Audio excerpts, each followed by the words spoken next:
शहर उगला जा रहा है, वो एक रामगिरी। मैं समझता हूं कि यहां जो मुसलमान है, देश में जो मुसलमान है, दुनिया में मुसलमान है, हर चीज बर्दाश्त कर लेगा, मगर अपने हुजूर मोहम्मद मुस्तफा सल्लल्लाहु अलैहि वसल्लम की शान में गुस्ताखी किसी भी कीमत पर बर्दाश्त नहीं करेगा, किसी कीमत पर बर्दाश्त नहीं करेगा। उसने गुस्ताखी की, मजलिस इत्तेहादुल मुस्लिमीन ने उसका मुंह तोड़ जवाब दिया, प्रोटेस्ट किया। हमने एकनाथ शिंदे को कहा, चीफ मिनिस्टर को कहा, फडणवीस को कहा कि अगर इस तारीख तक आपने इसको हिरासत में नहीं लिया, रामगिरी को, जिसने हमारे हुजूर की शान में गुस्ताखी की, तो हम उतर कर आएंगे रस्तों के ऊपर, संविधानिक तरीके से हमारा प्रोटेस्ट दिखाएंगे। और यकीन मानिए हम लोग उतरे, जितने मेरे आका के चाहने वाले थे तमाम महाराष्ट्र की सड़कों के ऊपर उतर गए। औरंगाबाद से काफिला निकला, मुंबई तक आया। अल्लाह की रहम देखो, अल्लाह का फजल देखो, अल्लाह का करम देखो कि अगर हम 10 गाड़ी आगे पीछे चलती है, एक गाड़ी ठुक गई, पीछे से दूसरी गाड़ी लाइन से ठुक जाती है, एक मोटरसाइकिल बीच में आ गया, पीछे से लाइन से मोटरसाइकिल ठुक जाता है। मगर यहाँ 1200 से ज्यादा गाड़ियां, 3000 से ज्यादा मोटरसाइकिल एक रास्ते पे निकल पड़े मेरे आका की मोहब्बत पे। और यकीन मानो जो कुदरत ने हमारा साथ दिया, ना एक गाड़ी छोटा है, ना किसी बाइक वाला गिरा, ना किसी बाइक को छोटा है। ये था मौजिजा, ये है मौजिजा। जिसके दिल में हुजूर की मोहब्बत होती है, अल्लाह सुब्हानहू व तआला उसका साथ देता है। शायद इसीलिए आज अल्लाह सुब्हानहू व तआला ने मेरे लिए भिवंडी की सीट चुनी। अल्लाह ने मेरे कायद को कहा कि वारिस पठान को भिवंडी से लड़ाया जाए, और मैंने मेरे कायद से वादा किया है कि अकबर भाई, असद भाई, इंशाअल्लाह ताला आपने मेरे पे भरोसा किया है, वारिस पठान आपके भरोसे को टूटने नहीं देगा। इंशाअल्लाह रात दिन आपके साथ में रहूंगा, कांधे से कांधा मिलाकर आपका काम करूंगा, और इंशाअल्लाह भिवंडी को डेवलपमेंट के विकास के रास्ते पे आगे लेकर जाएंगे हम। इंशाअल्लाह हम एक होकर चलेंगे, मंजिल दूर नहीं। लेकिन अगर हम बिखर गए, हमारा एक भी वोट यहां वहां चला गया, तो यकीन मानिए अब बरसों बरस पछताना पड़ेगा। आने वाले बच्चे सवाल करेंगे कि अम्मा अम्मा, एक पार्टी आई थी मजलिस इत्तेहादुल मुस्लिमीन, बोल रहे थे हमारा साथ दो, अगर हमने साथ दे दिया होता तो हमारा मुस्तकबिल संवर जाता। आप ऐसी गलती नहीं, लेकिन हमने हमेशा से यही गलती की। मुझे गालिब का एक शेर भी याद आ रहा है इस वक्त, जिंदगी भर यही गलती करते रहे गालिब, जिंदगी भर यही गलती करते रहे गालिब, दूल्हती चेहरे पे आईना साफ करते रहे। हमने हमारे वोटों को यहां वहां दे दिया, जिसकी वजह से आज जो इक़्तिदार पर बैठे, इतने बरसों से थे ना आपके साथ, इसी रास्तों से आते हैं ना, तो क्या इनको ऐसी सड़क नहीं दिखी कि हमको बनाना चाहिए? क्या इनको स्कूलें नजर नहीं आई? क्या इनको टॉरेंट पावर नजर नहीं आया? क्या इनको अस्पताल नजर नहीं आए कि हमको भी बनाना चाहिए? नहीं बनाएंगे ये, क्योंकि ये चाहते नहीं है कि भिवंडी का विकास हो। ये सिर्फ चाहते हैं अपना काम बनता, भाड़ में जाए भिवंडी की जनता। लेकिन इस वक्त अब अल्लाह सुब्हानहू व तआला ने आपको एक गोल्डन अपॉर्चुनिटी जिसको बोलते हैं वो मौका दिया है आपको। हमारा साथ दीजिए, मजलिस इत्तेहादुल मुस्लिमीन का साथ दीजिए, बैरिस्टर सदुद्दीन ओवैसी साहब और अकबरुद्दीन ओवैसी साहब का साथ दीजिए। इनकी ताकत को, इनकी हिम्मत को बढ़ाइए। इनकी ताकत बढ़ना हमारी हिम्मत बढ़ना है, इनकी ताकत बढ़ना हमारा भिवंडी का विकास होना है, इनका साथ देना भिवंडी को डेवलपमेंट की राह पर लेकर जाना है, इनका साथ देना हमारे बच्चों के मुस्तकबिल को संवारना है, इनका साथ देना पूरे महाराष्ट्र के, इंडिया के मुसलमानों के लिए एक पैगाम है कि जब भिवंडी का मुसलमान एक हो गया, इतिहाद पैदा हुआ, तो कोई ताकत नहीं बची कि इनको रोक सके। ये पैगाम हमको देना है। ये पैगाम देने के लिए 20 नवंबर को जहां पर वोटिंग होनी है, मुद्दे काफी सारे हैं मेरे पास। मैं रोज अपनी मीटिंगों में बोलता हूं कि आप मुत्तहिद हो जाइए, वोट डालिए, पतंग को वोट दीजिए, जिताइए, हमको कामयाब करिए, हमको ऐवान असेंबली के अंदर भेजिए, हम आपकी आवाज बनेंगे, कांधे से कांधा मिलाकर लड़ेंगे आप। मेरे भाई बुजुर्ग दोस्त मुझे दुआओं से भी नवाजते, लेकिन मेरे भाई ऐसा नहीं चलेगा, हमको उतरना पड़ेगा। 100% पोलिंग डालनी पड़ेगी, जैसा डाला था ना लोकसभा के चुनाव के वक्त। उस वक्त भी क्या हुआ था, 48 सीटें महाराष्ट्र के अंदर है। ये शो पर सेक्युलर पार्टी, ये कांग्रेस, राष्ट्रवादी, ये तुतारी फुतारी सब थे ना, एक भी मुसलमानों को इन्होंने चुनाव लड़ने के लिए टिकट नहीं दिया। 18 एमएलसी, एक भी मुसलमान एमएलसी नहीं। और बात करते हैं हमको 90% मुसलमानों के वोट चाहिए। मेरे भाई और बुजुर्गों, दोस्तों, आपने दिया वोट, भर भर के वोट दिया आपने, 90% वोट दिया, जिताया, इक्तदार की कुर्सी पर बिठाया। लेकिन जब वक्फ अमेंडमेंट बिल आया पार्लियामेंट में, यकीन मानिए जो महाविकास आघाड़ी की सरकार के 9 के 9 उद्धव ठाकरे के जो मेंबर ऑफ पार्लियामेंट, जो हमारे वोटों से जीतकर पार्लियामेंट में गए थे, 9 के 9 सांसद गायब हो गए। 9 के 9 सांसद पार्लियामेंट से गायब है। तो क्या मुसलमान तुम्हारे बाप के वोट की जागीर बनाएंगे? हाँ, क्या मुसलमानों का वोट तुम्हारे बाप की जागीर है क्या? क्या मुसलमान क्या हमको वोट देगा, हम काम करो नहीं करो, हमको तो वोट देने ही वाला है? नहीं, अब मौका आ गया है, अब विशाल होगा। जो हमारी आवाज उठाएगा, जो भिवंडी वालों के मसले मसाइल को हल करेगा, जो मजलूमों की आवाज उठाएगा, जो इनके हक की लड़ाई लड़ेगा, अब भिवंडी वाला महाराष्ट्र का हर मुसलमान उसी के साथ जाएगा इंशाअल्लाह ताला। मुझे यकीन नहीं आती आवाम से, आप साथ दीजिए। अब मुझे थोड़ा बैठना चाहिए, मैं ऐसा समझता हूं, क्योंकि हम सब तूफान आ चुका है, उनके को थोड़ा आराम करना चाहिए। लिहाजा मैं अपनी बात को यही खत्म करता हूं। सिर्फ आपसे रिक्वेस्ट करता हूं, गुजारिश करता हूं, दरखास्त करता हूं कि 20 तारीख को आप सब उतर के आइए, पुलिस स्टेशन पर जाइए, फजर की नमाज पढ़कर निकलिए, पूरी मुत्तहिदा इत्तेहाद के तौर पर निकलिए, मुत्तहिदा तौर पर, और बिस्मिल्लाहिर्रहमानिर्रहीम बोल के 7 नंबर बटन पे लगाइए, जोर से बिस्मिल्लाह बोलकर दिखा दो पूरे आसमान में पताल, बता दो पूरे देश को भिवंडी वालों की ताकत। करेंगे ना? मेरा साथ देंगे ना? मजलिस को जिताएंगे ना? मेरे लिए दुआ करेंगे ना? मैं भी वादा करता हूं आपके साथ कंधे से कंधा मिलाकर आपका काम करके रहूंगा।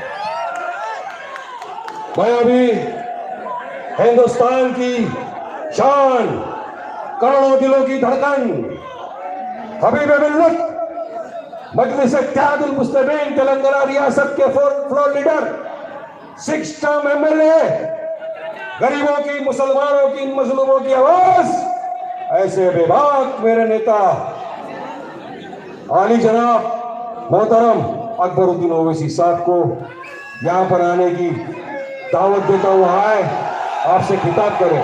नारे तकबीर, नारे तकबीर, अकबरुद्दीन ओवैसी, असदुद्दीन ओवैसी, मजलिस इत्तेहादुल मुस्लिमीन जिंदाबाद, जिंदाबाद, जिंदाबाद।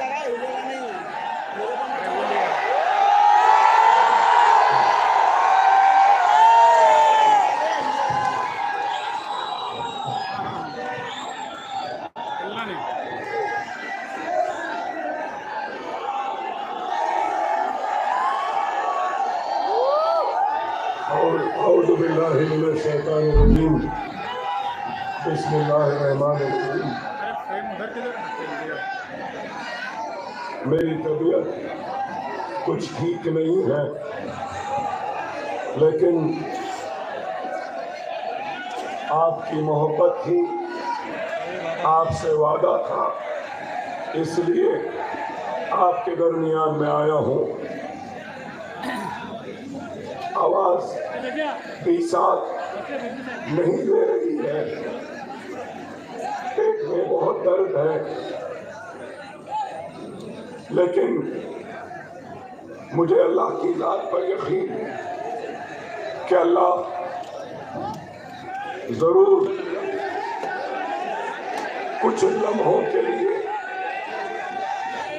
मुझे वो ताकत देगा, वो क़ुव्वत देगा कि मैं अपने भाइयों कि उम्मीद पर पूरा उतर सकूं, और अल्लाह की जात पर मुझे यकीन है कि ये आवाज में वो वलवला, वो हिम्मत, वो ताकत देगा जिसके जरिए मैं अपनी कौम, अपनी मिल्लत और अपने भाइयों पर होने वाली नाइंसाफियों का जिक्र कर सकूं और उनको बेदार कर सकूं। इंतखाबात होते रहे हैं और होते रहेंगे, और आज का ये जलसा इंतखाबी है, और इस इंतखाब में आप अपने पसंद के उम्मीदवार का इंतखाब करेंगे, और आपका उम्मीदवार आपका नुमाइंदा बनकर, आपकी आवाज बनकर आपके दुख, आपके दर्द, आपके मसाइल और आपकी आवाज को ऐवान असेंबली में पहुंचाएगा।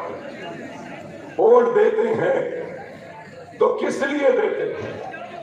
कि वो आपका नुमाइंदा बनकर, आपकी आवाज बनकर आपके दुख, आपकी तकलीफ, आपके मसाइल को हुकूमत के सामने पेश करे।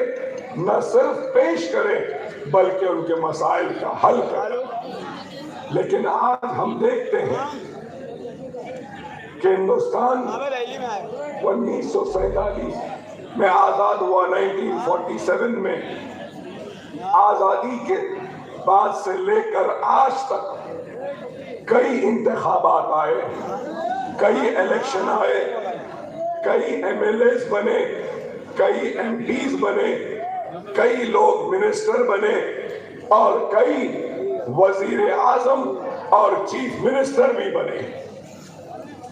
मैं बताना ये चाहता हूं कि 1947 से लेकर आज तक आपने, हमने, हमारे बड़ों ने, बुजुर्गों ने मुसलसल जमहूरियत पर यकीन किया और जमहूरियत के जश्न में हिस्सा लिया, अपना वोट डाला इस उम्मीद में, इस तवक्को में कि हमारे मसाइल हल होंगे, हमारे जिंदगी में खुशहाली आएगी और हमको इंसाफ मिलेगा और हम भी इस मुल्क के बराबर के शहरी होंगे, और जो दूसरों को दिया जाता है वो हमको भी दिया जाएगा। जो दूसरों के साथ जो सुलूक होता है वही सुलूक हमारे साथ होगा। दूसरे बच्चे को पढ़ने का मौका मिला तो हमारे बच्चों को भी मौका मिलेगा। जिस तरीके से दूसरे शहरी का हक है वैसा हमारा हक है समझकर हमने मुसलसल वोट दिया। लेकिन फिर क्या बात है, क्या वजह है कि आज सबसे पिछड़ा बुजुर्ग भी हमारे हालात नहीं बदले। हमने मोरारजी देसाई को जनता पार्टी के नाम पे वोट दिया, हमारे हालात नहीं बदले। हमने उसके बाद में फिर इंदिरा गांधी को वोट दिया, लेकिन फिर भी हमारे हालात नहीं बदले। फिर उसके बाद हम सब ने, मुसलमानों ने इंदिरा गांधी के बाद राजीव गांधी को भी वोट दिया, तब भी हालात नहीं बदले। राजीव गांधी के बाद में भी वीपी सिंह आए, आई के गुजराल आए, और फिर चंद्रशेखर आए, नरसिम्हा राव आए, देवेगौड़ा आए, फिर उसके बाद में और वजीर आजम नरसिम्हा राव भी आए, मनमोहन सिंह भी आए, अब नरेंद्र मोदी भी आए।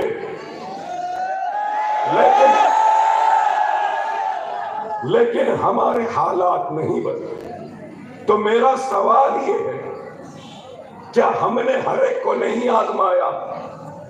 हर एक ने हमारे बढ़ते हुए गुस्सों को ठंडा करने के लिए इंक्वायरी कमीशन डाले, कभी गोपाल सिंह की कमेटी बनी और गोपाल सिंह की कमेटी ने देखा कि मुसलमान कहां पिछड़ा हुआ है, कहां कमजोर है, कहां पीछे है।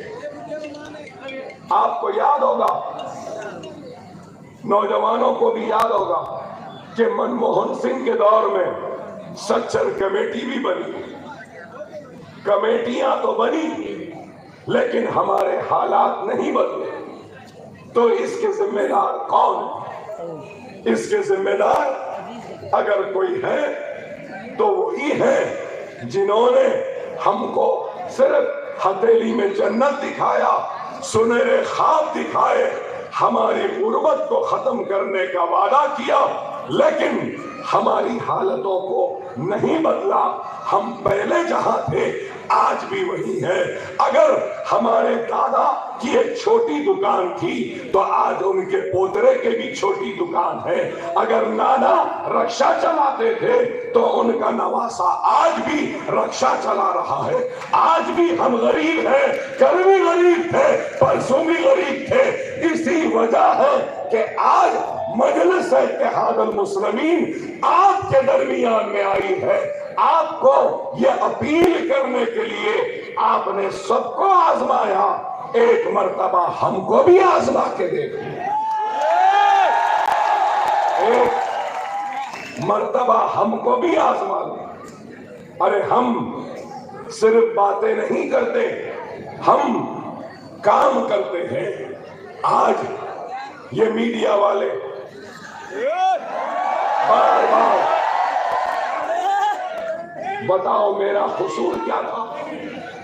मैं मुसलमान हूं, मैं ला इलाहा इल्लल्लाह मोहम्मद रसूलुल्लाह कलमा पढ़ने वाला मुसलमान हूं और यही मेरा कसूर है। क्या घड़ी उठाकर वक्त भी नहीं देख सकता?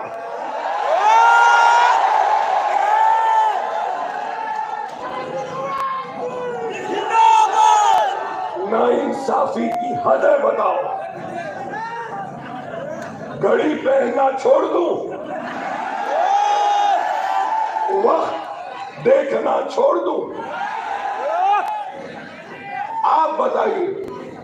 अरे ठीक है, घड़ी देखी तो आपने ये वो फुला शुला जोड़ दिया। अरे मेरे घड़ी को देखे ना, मेरे घड़ी के देखने पे एतराज है तो कभी हैदराबाद आओ, मैं मेरी घड़ी के साथ मेरा काम भी बताऊंगा। वो भी तो देखो। गोदी मीडिया, मोदी मीडिया वालों,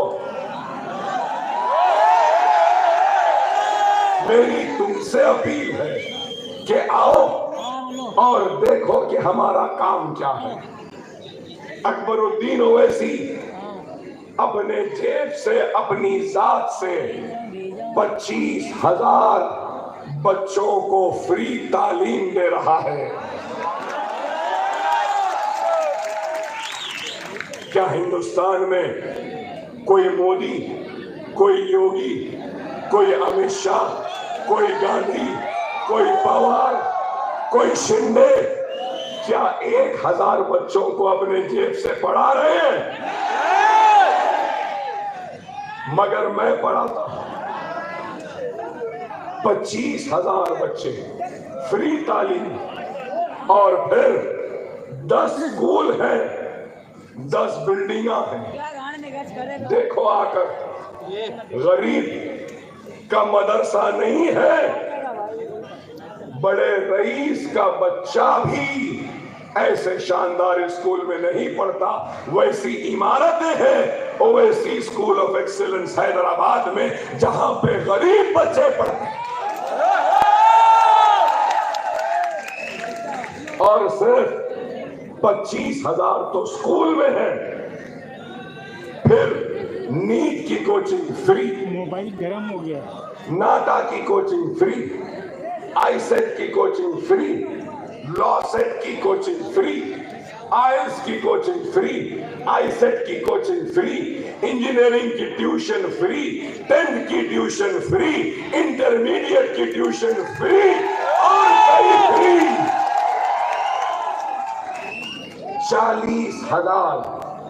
40,000 बच्चों को मुफ्त तालीम दी जाती। क्या किसी ने किया? अरे बताना है तो ये बताओ ना, ये नहीं बताते। ये घड़ी देखे, ये मुस्कुराए, ये ऐसा करे। अफसोस तो ये है, अफसोस तो ये है कि इनके पास बताने को, दिखाने को, कहने को कुछ नहीं है, इसलिए अकबर ओवैसी को दिखाते हैं। तुम काम बताओ ना, तुम अपनी कारकर्दगी बताओ ना, लेकिन नहीं। तकलीफ है यही कि ये लोग घूमते हैं, फिरते हैं और मुसलमानों को एक कर रहे हैं। हाँ, मैं फख्र से कहता हूं, फख्र से कहता हूं, डरे बगैर कहता हूं, मैं मुसलमान हूं। मेरा कलमा ला इलाहा इल्लल्लाह मुहम्मदुर रसूलुल्लाह है। ना मोदी से डरूंगा, ना योगी से डरूंगा, मैं सिर्फ अल्लाह से डरने वाला हूं। अरे मौत तो लिखी है, जब मरना है मर जाएंगे, लेकिन किसी के सामने झुकेंगे नहीं और गोली पीठ पर नहीं।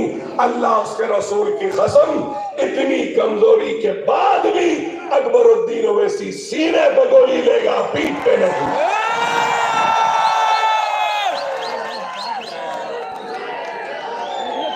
अरे आज हम सवाल करते हैं तो इनको बुरा दिखे।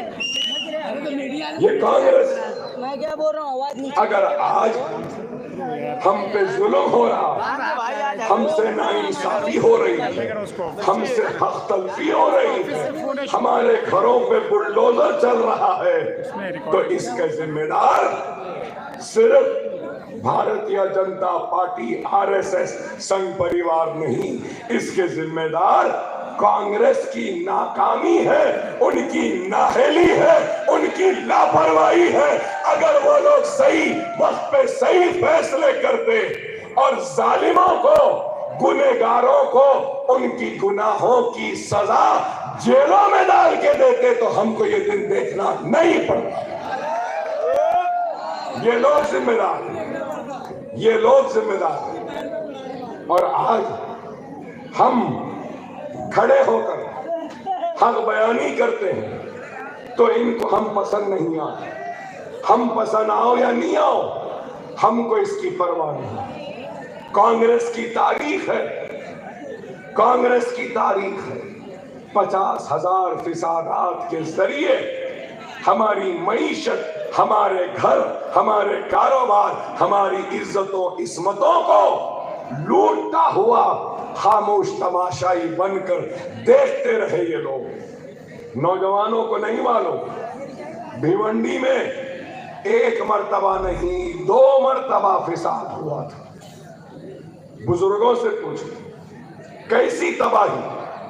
फिसादात सिर्फ जान लेने के लिए या घर को तबाह करने के लिए नहीं, फिसादात के जरिए जाने भी गई, कारोबार भी गया और हमारी पावर लूम की इंडस्ट्री भी कमजोर हो गई। ये लोग चाहते हैं कि हमको डराएं, धमकाएं।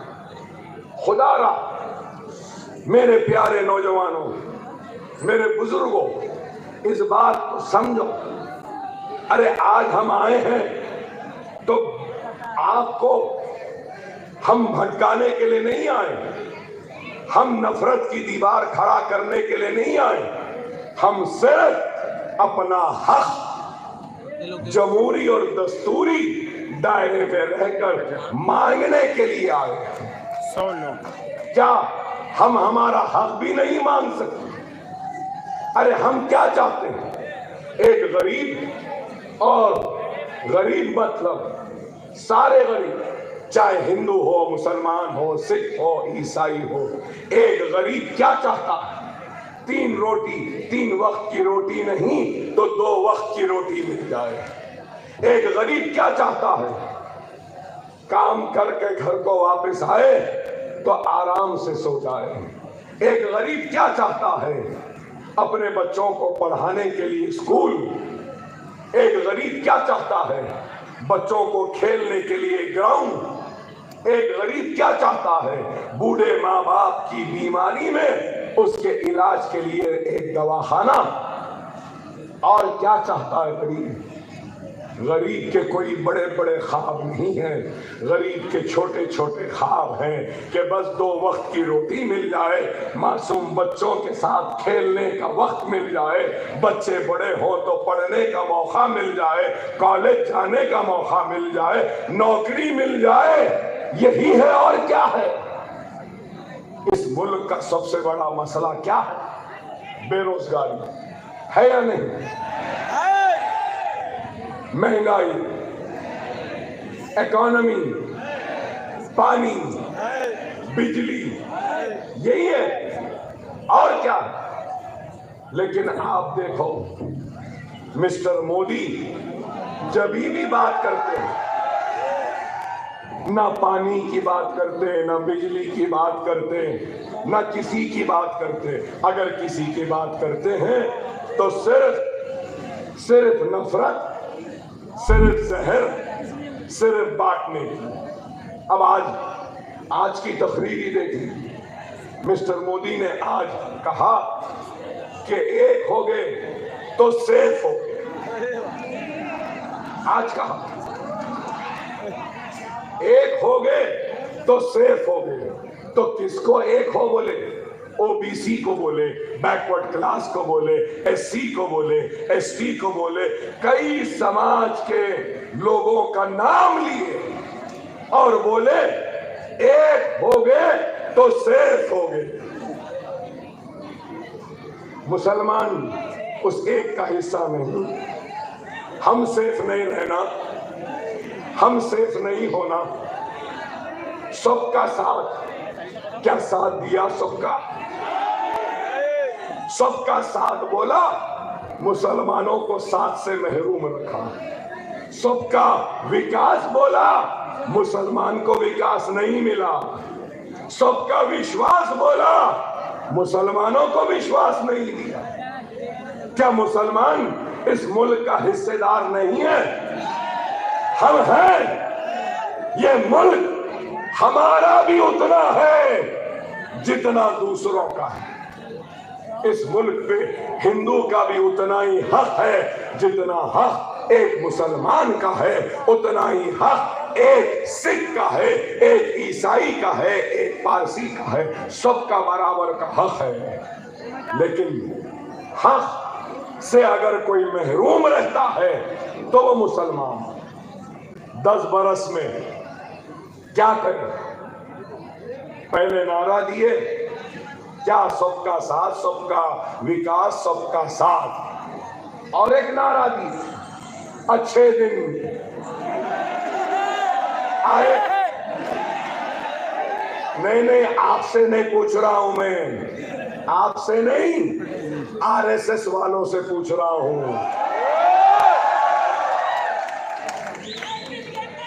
वीर सावरकर को मानने वालों से पूछ रहा हूं, क्या अच्छे दिन लाए? अच्छे दिन आए? अच्छे दिन दिए? ना खाऊंगा ना खाने दूंगा बोले, और हजारों करोड़ के खाने वाले, घपला वाले अजीत पवार को फाइनेंस मिनिस्टर बना के बाजू बिठा लिए।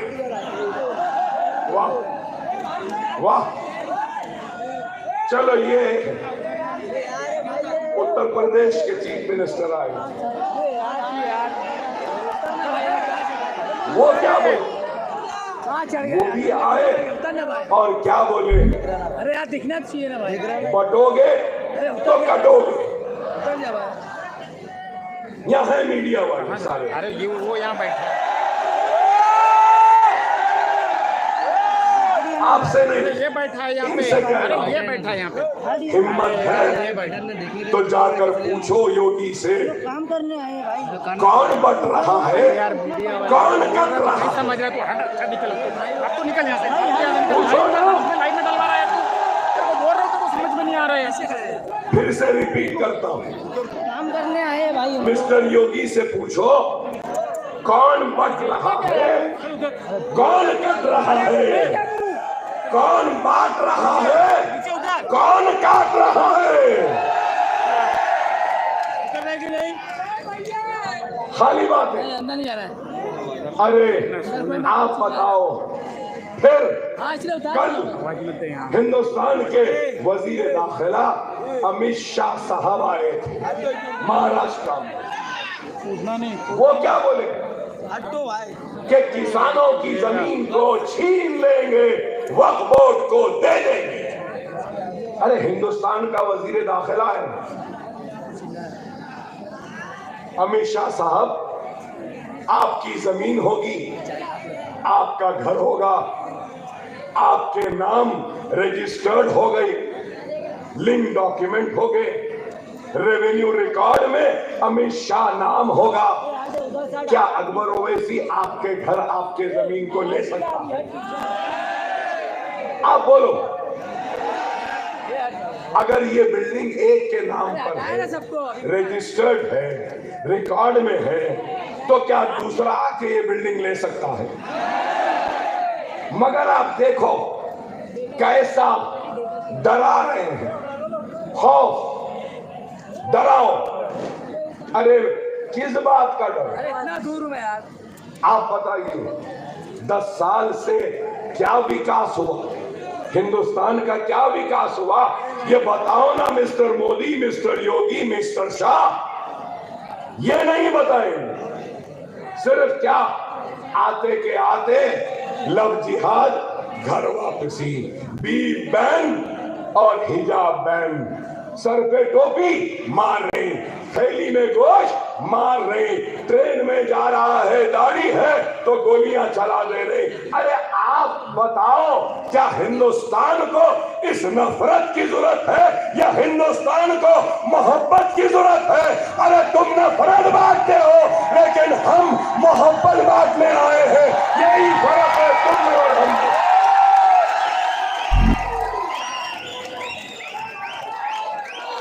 आप बताओ कितना जुल्म, अकेले चलते हुए जा रहे हैं, चेहरे पे दाढ़ी है, सर पे टोपी है, तो रोक कर जेल सार के नारे लगाओ कह के मार रहे हैं, पीट रहे हैं। थैली है तो नहीं, इसमें बीफ है, बीफ बैन। चलो ठीक है, हमको मारे ना बीफ के नाम पर, हिंदुस्तान में कई जगहों पे बीफ के नाम पे मारे। अब मैं इन मीडिया वालों के जरिए ये सवाल करूंगा, बीफ एक्सपोर्टर से इलेक्टोरल बॉन्ड में मोदी योगी ने चंदा लिया,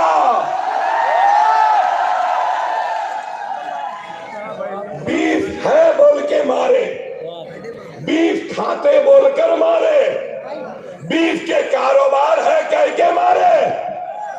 ऐ गौ रक्षकों, ओ गौ रक्षकों, अरे बहादुर गौ रक्षकों, मैं कमजोर तुमको आवाज दे रहा हूं और तुमसे पूछ रहा हूं, बीफ है बोल के मारे, बीफ खाते बोल के मारे, अब बीफ एक्सपोर्टर से पैसा लेने वालों का तुम क्या करोगे? बोलो ना, बताओ ना। हमारे पास बीफ तो मारेंगे, मोदी के पास बीफ के पैसे तो नहीं, मोदी बड़े अच्छे हैं।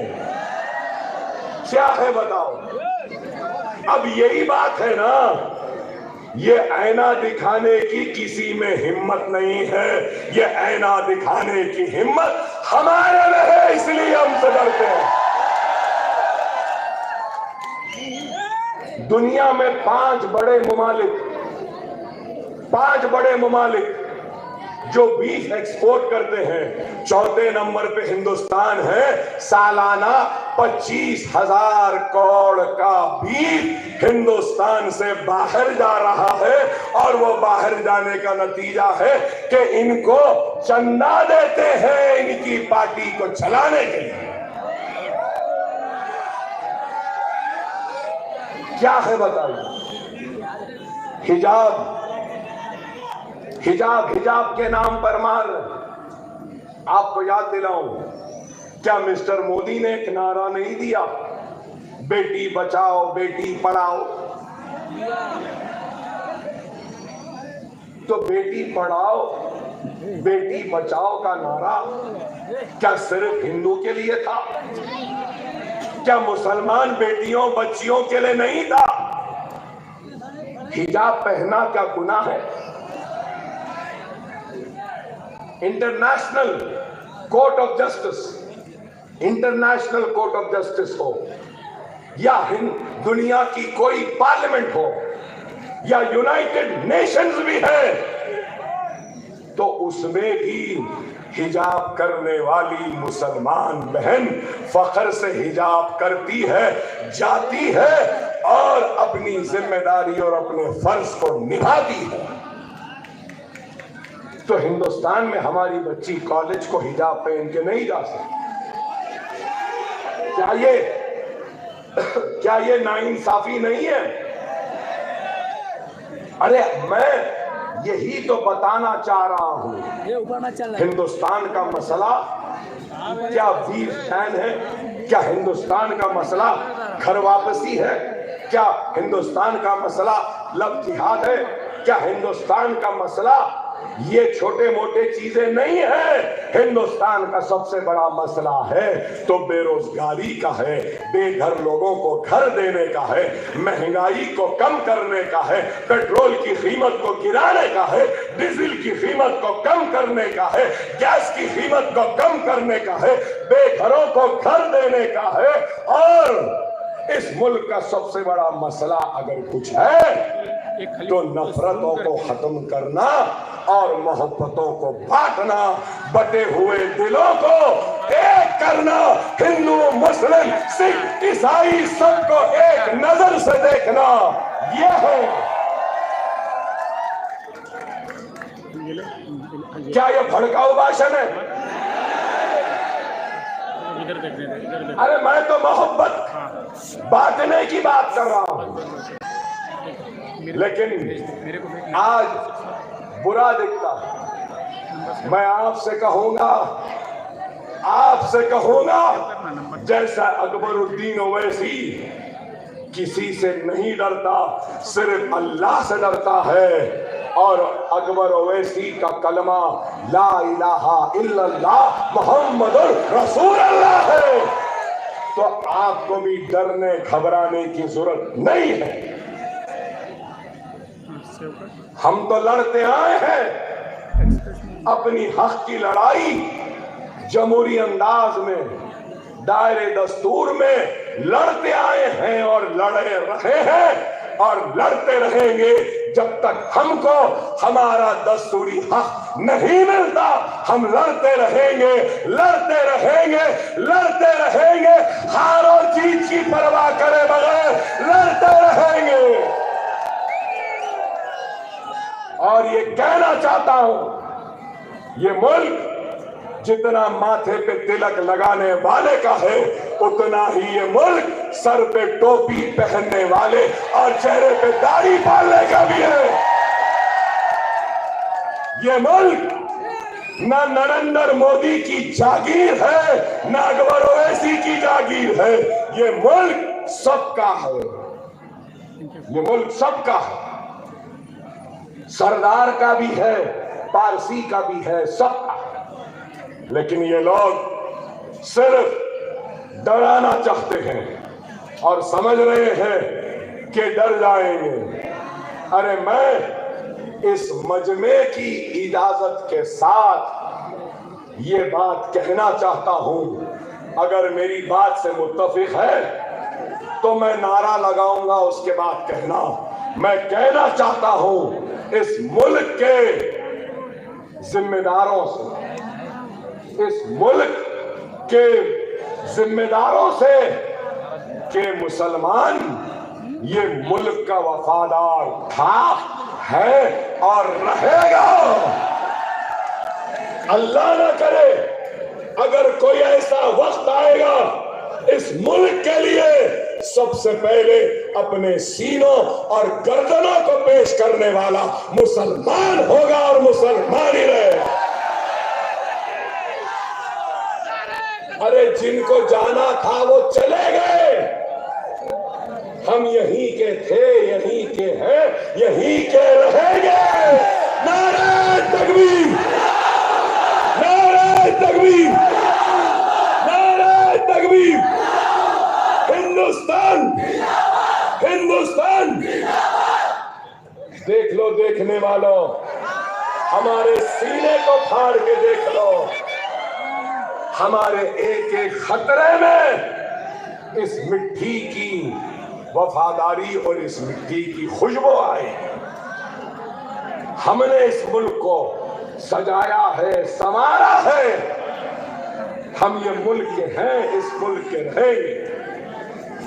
आपसे यही कहूंगा कि खुदारा वक्त और हालात को समझो। अगर ईमान होगा, जज्बा होगा, हिम्मत होगी, तो फिर कोई तुम्हें रोक नहीं सकता। मेरी तकरीर के वक्त शुरू जब किया तो बमुश्किल आवाज निकल रही थी, लेकिन देखो कि अब खुल गई आवाज। ये अल्लाह का करम है, आपकी दुआएं हैं, आपकी मोहब्बत है, आपका खुलूस है, आपसे रिश्ता है, इसलिए अल्लाह ने इस आवाज में फिर से ताकत दे दी।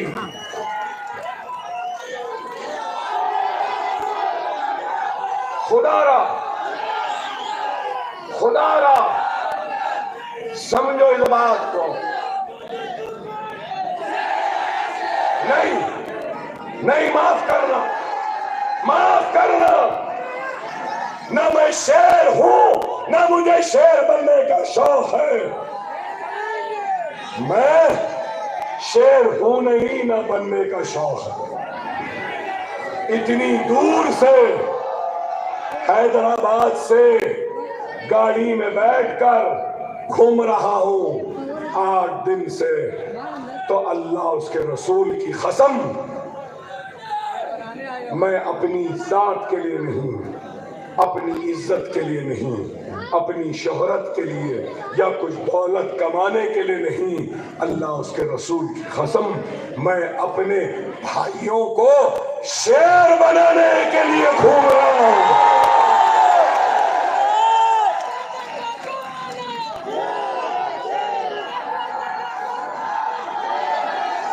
एक अकबर है, एक अकबर है, तो इतनी परेशानी है, अल्लाह मुझे हयात 1000 अकबर बना दूंगा।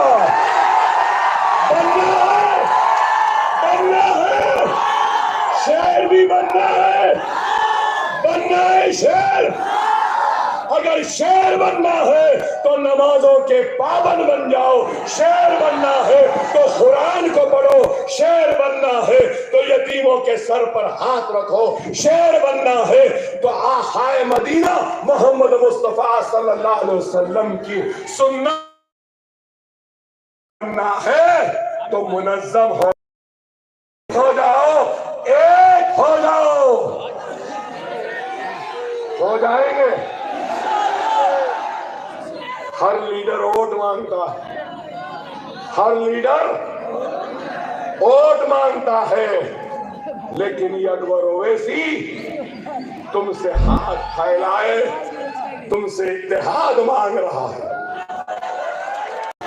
नमाजों की पाबंदी करोगे, कुरान करोगे, सुन्नत पे अमल करोगे, यतीमों यसीरों का सहारा बनोगे और नफरत के जाल में न फंसो, अपने पड़ोसियों से मोहब्बत करो। ख्याल रखो, अगर तुम्हारा पड़ोसी हिंदू है, अगर भूखा है, तो आखाए मदीना मोहम्मद मुस्तफ़ा सल्लल्लाहु अलैहि वसल्लम की हदीस है कि उस भूखे गैर मुस्लिम को पहले खाना खिलाओ, उसके बाद खाना खाओ। ये इस्लाम है। ये लोग नफरत के जरिए हिंदू मुसलमान को बांटना चाहते हैं। तुम रसूलुल्लाह की सुन्नत पे अमल करके ये दुश्मनों को भी दोस्त बना लो, करीब ला लो, फिर देखो ये मोदी योगी ये सबका सफाया हो जाएगा।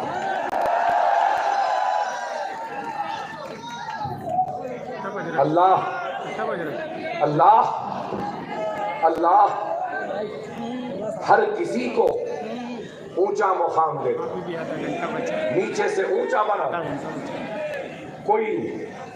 अब जैसे हमारे वजीर आजम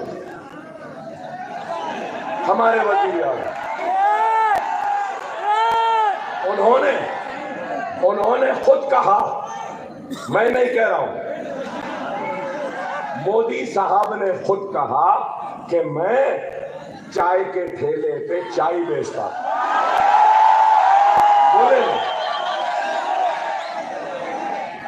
बोले ना, मैं नहीं बोल रहा हूं, वो खुद बोले। मगर हमारी जमहूरियत की ताकत को देखो, हमारी जमहूरियत की ताकत को देखो कि चाय वाला वजीर आजम बन सकता है। ये हमारी जमहूरियत की खूबसूरती। हाँ, वो भी बोले सही है, बोले थे कड़क चाय नरम चाय, बोले, ये भी बोले। हाँ, और एक बात भी बोले थे, नाली में से गैस निकाल सकते, ये भी बोले। हमारे वजीर आजम बड़े बड़े बातें करते हैं, बड़े और मगर मैं क्या कहता हूं मालूम आपको, एक फकीर था बादशाह बन गया। क्या? एक फकीर था बादशाह बन गया। एक बादशाह था वो फकीर बन गया। सुन रहे, समझ रहे? एक फकीर था बादशाह बन गया, एक बादशाह था फकीर बन गया। अरे अफसोस तो इस बात का है, वो फकीर जो बादशाह बन गया उसमें बादशाहत नहीं आ सकी, लेकिन वो बादशाह जो फकीर हो गया उसके फकीरी में भी बादशाहत थी। और वही फकीर मैं हूं, वही फकीर आप हैं, लेकिन हमारी फकीरी में भी बादशाहत है। अल्हम्दुलिल्लाह। अब वो कौन बादशाह है जिसकी बादशाहत में भी फर्क? अब अगर फकीर आपको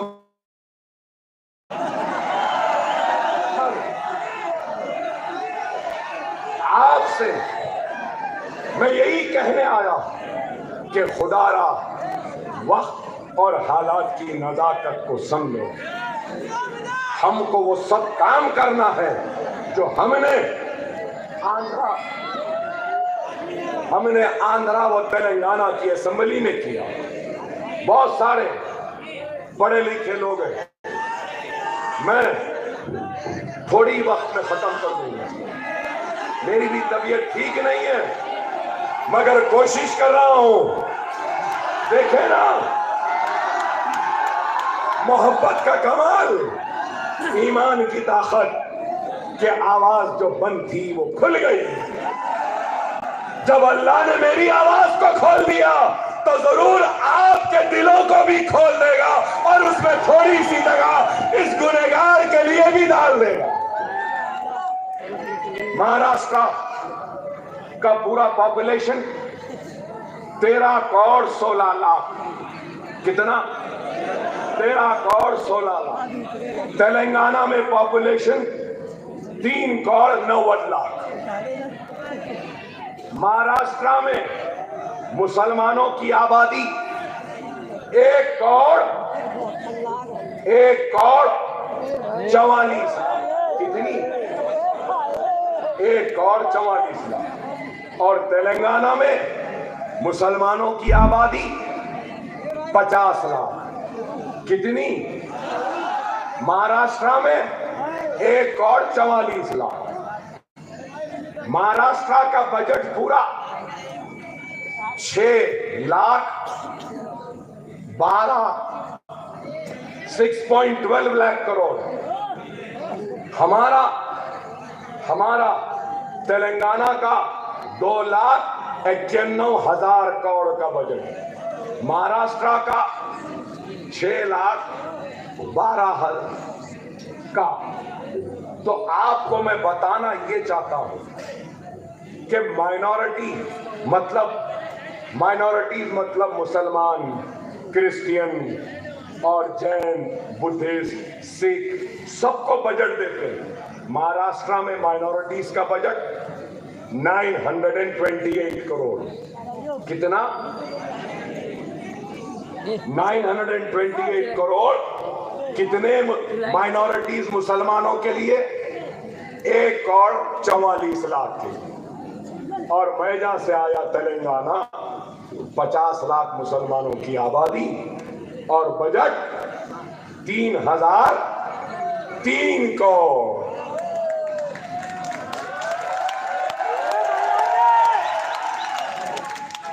अब आप बताओ, मजलिस आना था नहीं आना था यहाँ पे? आप बोलो। वहां पे 3,003 करोड़, वहां पे मुसलमानों को 4% रिजर्वेशन, वहां पर 28 लाख बच्चों को स्कॉलरशिप, वहां पर 3 लाख बच्चियों की शादियां 1 लाख रुपया एक शादी के लिए दिया गया। तो फिर यहां पे वो काम क्यों नहीं? यहां पावरलूम है, पावरलूम को बैंक लिंक सब्सिडी लोन दिया जाता है। सही है ना? हमारे पास कोई बैंक नहीं, सीधा 1 लाख रुपया मुसलमान को दिया जाता है। यहां है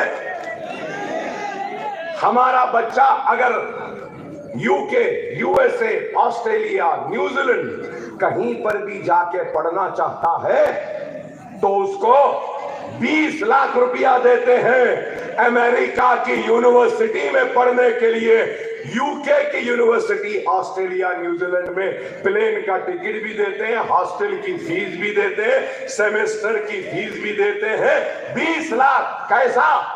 बाद में देना नहीं, ले लो और हवा में उड़ के चले जाओ, पढ़ो, काबिल बनो। यहां है किसी मुसलमान ने दिलाया? नहीं दिलाए। यही है। यहां मैं आपसे यही कहूंगा कि वक्त और हालात को देखो, समझो। आज हमारे, बस थोड़ी देर में खत्म करूंगा, थोड़ी देर सब।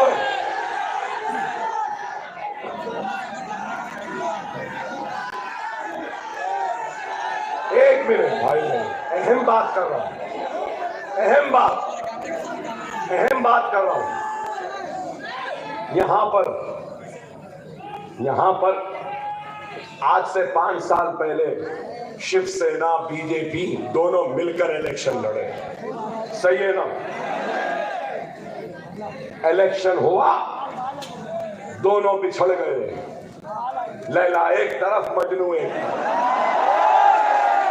चले गए। हो गया, बोले नहीं। उसके बाद उद्धव ठाकरे, शरद पवार, कांग्रेस मिलके हुकूमत बनाए ना। चंद साल चली, उसके बाद शिवसेना टूट गई ना। शरद पवार की एनसीपी टूट गई ना। अब हमारा प्यारा मुसलमान भाई, ये नरम दिल होता है बहुत। बेशक मोमिन की सिफत है कि वो नरम होता है, माफ करता है मोमिन की निशानी। मेरे आका मोहम्मद मुस्तफा सल्लल्लाहु अलैहि वसल्लम की भी तालीम है। रास्ते में कांटे बिछाते थे तो माफ किया। फाते मक्का हुए तो गर्दन झुकी थी, नजरें नीची थी।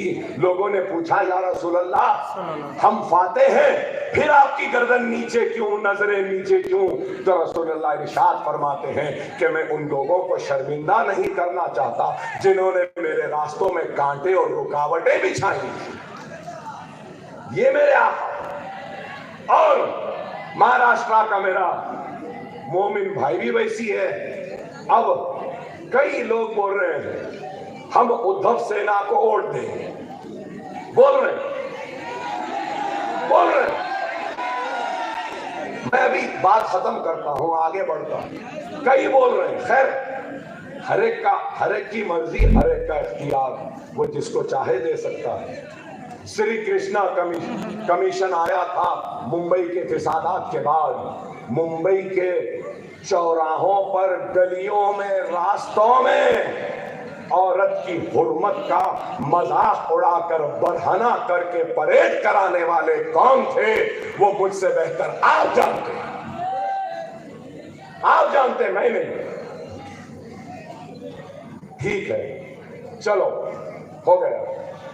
उद्धव ठाकरे, शिवसेना की आइडियोलॉजी क्या है? आइडियोलॉजी मतलब एक सोच और फिक्र होती है। इनकी आइडियोलॉजी भी सवाल करती है, राइट? सही है ना आइडियोलॉजी? सावरकर की आइडियोलॉजी को उद्धव ठाकरे शिवसेना कबूल करे भाई, वो उनका इख्तियार है। मेरी आइडियोलॉजी सरकार मदीना, उनकी सुन्नत। मेरी आइडियोलॉजी, इनकी आइडियोलॉजी वीर सवाकर है ना। कांग्रेस की आइडियोलॉजी महात्मा गांधी की आइडियोलॉजी है ना, ये भी। तो अब सवाल ये है, क्या वीर सावरकर की आइडियोलॉजी को राहुल, प्रियंका, सोनिया ने कबूल किया है, या उद्धव ठाकरे ने वीर सावरकर को छोड़कर गांधी की आइडियोलॉजी को कबूल किया है? बोलो ना, आप बोलो। अरे आज कांग्रेस गारंटीज का ऐलान करी। अरे गारंटीज तो छोड़ो, औरतों को फ्री ट्रैवल, गैस का सिलेंडर, ये वो। हमारे पास भी बहुत बोले, हथेली में जन्नत दिखाए। कौन सी गारंटी, किधर की गारंटी, क्या है पता ही नहीं है। ऐसा है कि ये दे देंगे, वो दे देंगे, वो दे देंगे, वो सब कुछ नहीं। सबसे पहले उद्धव ठाकरे, सोनिया गांधी, राहुल गांधी, आदित्य ठाकरे, अब हमारे शरद पवार, सुप्रिया सूले, ये सब लोग मिलके ये एक बॉन्ड पेपर पर सबसे पहली गारंटी देना, इलेक्शन के बाद में सीट आओ या नहीं आओ, इख्तियार आओ या नहीं आओ, हम एक दूसरे को नहीं छोड़ेंगे। क्या इसकी गारंटी है? क्या इसकी गारंटी है? फिर से मोदी साहब अगर चले गए ना, मातुश्री बोलते ना, मातुश्री है ना ठाकरे साहब। का घर। अगर मोदी साहब मातोश्री चले गए तो उद्धव ठाकरे मिस्टर मोदी से गले मिल लेंगे, योगी दोनों को फूल पिला लेंगे, अमित शाह ऐलान कर देंगे कि ठाकरे और बीजेपी एक हो गई। गया हुआ, वोट डाले थे, ले जाके वो मोदी के कदमों में डाल दिए। पवार, अजीत पवार, शरद पवार, क्या कोई यकीन से बोल सकता है पवार साहब मोदी साहब से नहीं मिलेंगे? बोल सकते? अरे भाई, किसी का भी भरोसा नहीं है, कोई भी मिल सकता है। हद हो गई। समाजवादी पार्टी अब बीजेपी की एजेंट बनकर महाराष्ट्र में काम कर रही है और मजलिस को शिकस्त देने का रोल प्ले कर रही है। क्या गलत है? बोलो, गलत है क्या? बोलो, क्या बात है? हमसे नफरत इसलिए नहीं, ये लोग अगर आए तो बहुत करेंगे, बहुत काम करेंगे, ये नहीं आना। तो ये नहीं आने के वास्ते किसका इस्तेमाल? एक हमारे भाइयों का इस्तेमाल। अफसोस, मैं बड़ी इज्जत और कदर करता हूं मेरे हर भाई की, चाहे वो कहीं पर भी हो। मुझे खुशी होती है कि मेरा भाई है ना, हमारा ही कर्म को भाई है ना, मगर अफसोस कि इनको नहीं। और एक बात, गारंटीज तो दे दिए, ये करेंगे वो करेंगे। क्या आपको मालूम? आपकी विधान परिषद बोलते हैं, राइट? विधान परिषद क्या है मालूम? Legislative council. महाराष्ट्र में पहली मर्तबा विधान परिषद में एक भी मुसलमान नहीं है, एक भी मुसलमान नहीं है। क्या है ये बताओ? तारीख में पहली मर्तबा विधान परिषद में मुसलमानों की नुमाइंदगी नहीं है। क्या कर रहे हो पवार? क्या कर रहे हो गांधी? क्या कर रहे हो समाजवादियों? क्या कर रहे हो तुम लोग सेक्युलरिज्म के नाम पे हमारे वोटों को लेने वालों? क्या तुमको 1,44 लाख मुसलमानों में एक भी मुसलमान नहीं मिला जिसको विधान परिषद भेज सकते थे?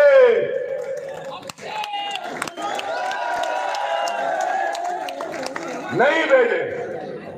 अरे भाई, यही है, जब हमारा मामला आता ना तो सब हमसे बोलते हैं ऐसा है, वैसा है, ये है, वो है, वोट दे दो, वोट दे दो। हम वोट देने की मशीन बन गए हैं। कभी गांधी को वोट दिया, कभी जनता को वोट दिया, कभी समाजवादी को दिया, कभी यादवों को दिया, कभी लालू को दिया, कभी रेड्डी को दिया, कभी राव को दिया, कभी पवार को दिया, कभी पटेल को दिया, कभी पाटिल को दिया। अरे क्या कभी तुमने मुझको दिया?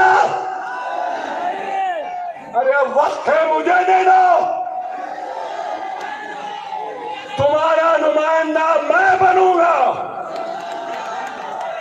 तुम्हारी नुमाइंदगी मैं करूंगा, तुम्हारी हक की लड़ाई मैं लड़ूंगा। इंसाफ के लिए हम लड़ेंगे। जब तक जिंदा हो आता रहूंगा, दिलों को जीतने की कोशिश करता रहूंगा। हारता हूं तो हार जाओ, मुझे परवाह नहीं। मैं इलेक्शन जीतने तो बेशक आया हूं, लेकिन इलेक्शन के साथ साथ अपने भाइयों के दिलों को जीतने के लिए ज्यादा आया हूं। हकीकी फातेह वो होता है जो दिलों को फतेह कर ले। और फिर कह रहा हूं, तकरीर शुरू करा, आवाज नहीं थी। आप मायूस थे कि अकबर साहब की आवाज नहीं है। लेकिन देखो अल्लाह का करम, इल्लल्लज़ीना आमनू व आमिलुस सालिहात, अगर अमल सच्चा साले तो दुनिया की कोई ताकत तुमको रोक नहीं सकती। अगर आप सच्चे हैं, मैं सच्चा हूं, हमारे ईमान में साले है, तो फिर हमारी कामयाबी को कोई नहीं रोक सकता।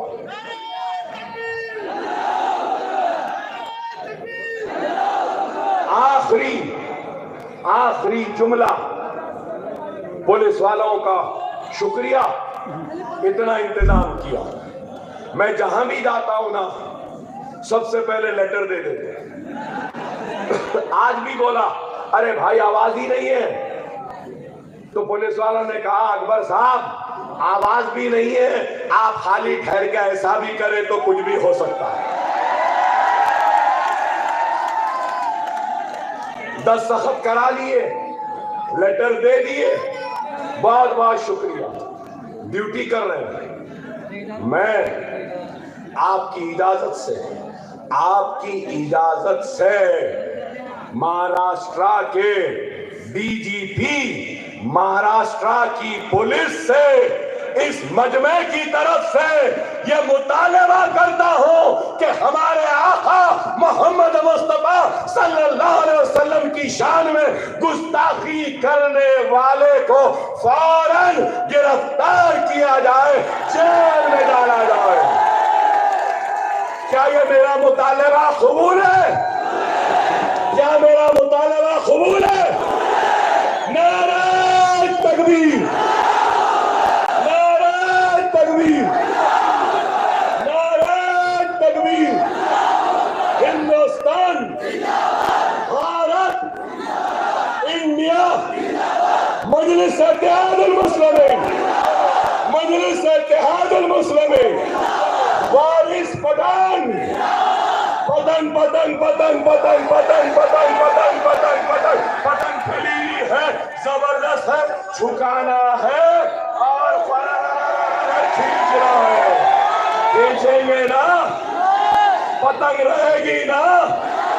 मेरा हक है तुम पे, तुम्हारा हक है मुझ पे, हक से मांग रहा हूँ, उम्मीद है अल्लाह कामयाबी देगा।